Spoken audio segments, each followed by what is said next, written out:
Good morning, you guys. It's your boy Bill Mahari here, representing Mahari Nation Sports Podcast. Much love to the entire LDBC and the basketball and boxing community in this case. If you want more of my basketball content, tune in to Basketball Conversations every Friday night, 9 p.m. Central Time, is where we discuss basketball related topics, news, debates, and everything else in the world of basketball. If you're new to the channel, make sure to hit the subscribe button, hit the bell icon to get all the latest notifications when I start dropping videos and live streams. So this is another episode of Morning Historical Perspective. Um, this one is going to be a little bit different because we're going to be touching upon boxing in this case, and this is a tribute video to one of the, perhaps one of the greatest trainers in boxing history, and unfortunately died last Friday. This is going to be a historical perspective video on the great brother Naazim Richardson. The legendary trainer in Philadelphia, Pennsylvania, who pretty much, you know, helped out a lot of different boxers throughout his career.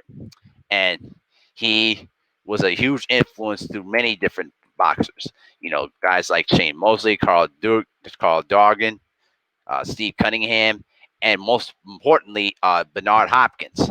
Um, he was the biggest influence throughout every one of those great boxers out there, and he was a guy that grew up, with very little in his life to becoming one of the greatest boxers and boxing trainers in boxing history.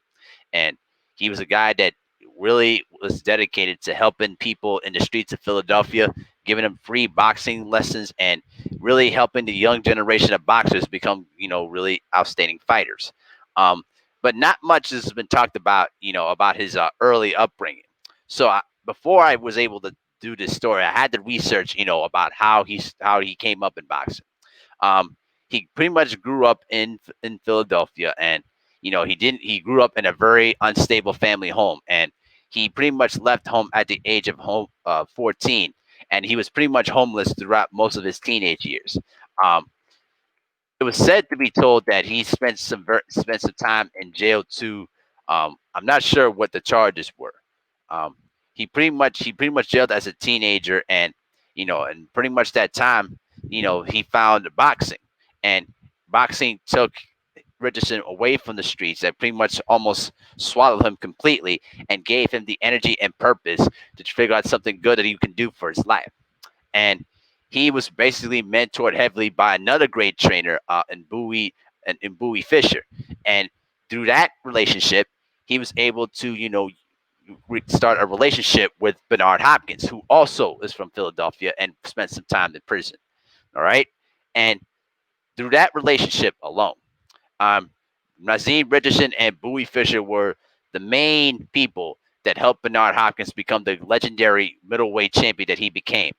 Um, he was a guy that was always on side with Bowie Fischer during most of Bernard Hopkins' big fights, which also included the famous fight with Tito Trinidad, in which Bernard Hopkins broke the, broke the record with middleweight title defenses with his 14 consecutive defense of his championship with the IBF, and became the undisputed middleweight champion of the world. All right, and after Bernard Hopkins and Bowie Fischer broke up after that fight, he became the head trainer, and he continued to train Bernard Hopkins throughout his entire career. In addition to that, he helped Bernard Hopkins pull off a major upset, defeating Antonio Tarver in 2006 after he lost twice to Jermaine Taylor. He was moving up in as a light heavyweight and went up against Antonio Tarver, who just defeated Roy Jones Jr. Two out of three times in their trilogy, and he was basically a 6-1 underdog.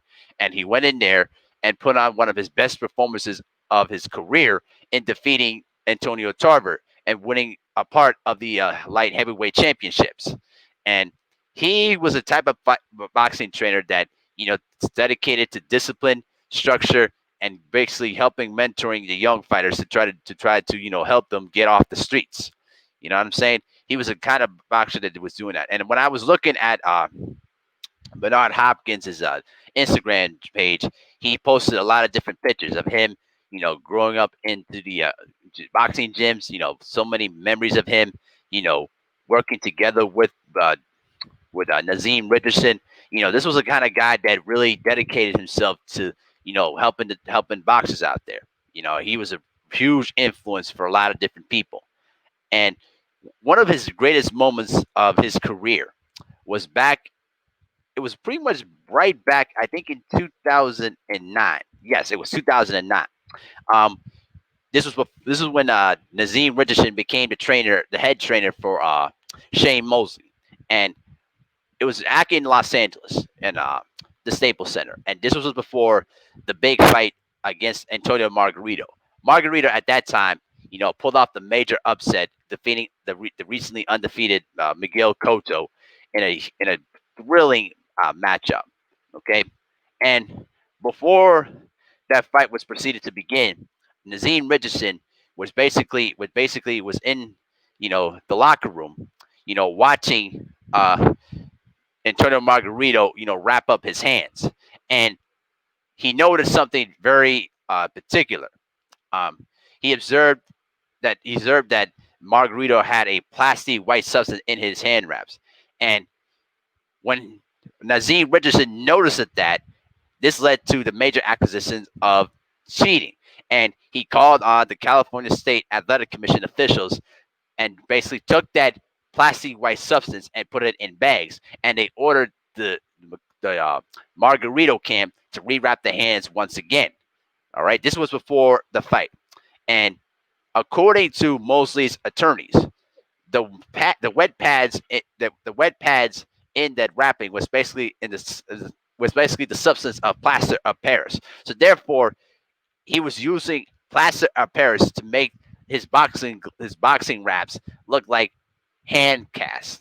All right, and after that fight was over, when Shane Mosley pretty much destroyed Antonio Margarito, all right, in that fight, um, in late January, both the California State Athletic Commission suspended Margarito and his trainer, indefinitely pending the investigation, and they voted unanimously to revoke Margarito and his trainer of their boxing licenses for 1 year, which led to the major question of, did Margarito, use hand wraps, throughout all his other fights throughout his career, which also included the Cotto fight.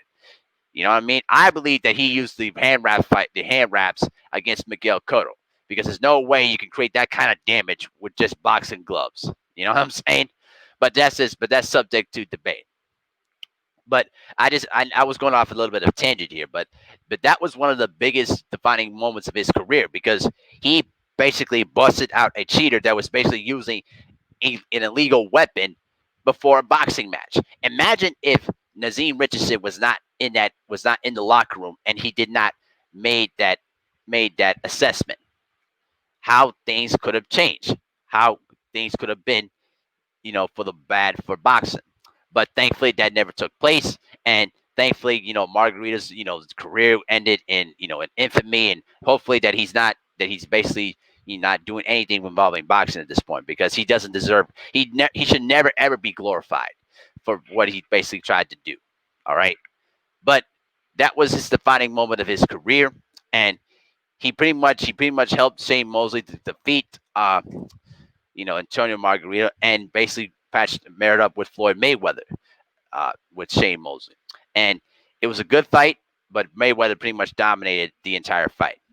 But his whole life was pretty much devoting to trainers. Um, he was pretty much a guy that wanted to push young guys to be the best boxers he can be. Um, he was a devoted Muslim. He basically converted Muslim after he spent time in prison, and he was pretty much acknowledged as Brother Nazim. Now, remember, in 2007, he suffered a stroke that basically left him, temporarily unable to walk or speak.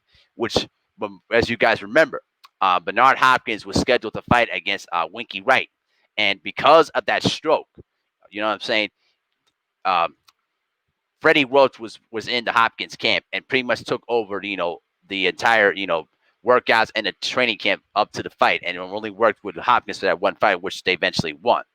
But he was able to, reboot his health, and was able to continue on, helping out as a trainer throughout the final years of his career. You know what I'm saying? And through all the things that he was able to do, um, Naazim Richardson was going to be remembered as one of the great trainers in the sport. He helped his father. I mean, he helped his sons become amateur boxers, and through all that, he was the kind of guy that was very much well respected in the boxing community.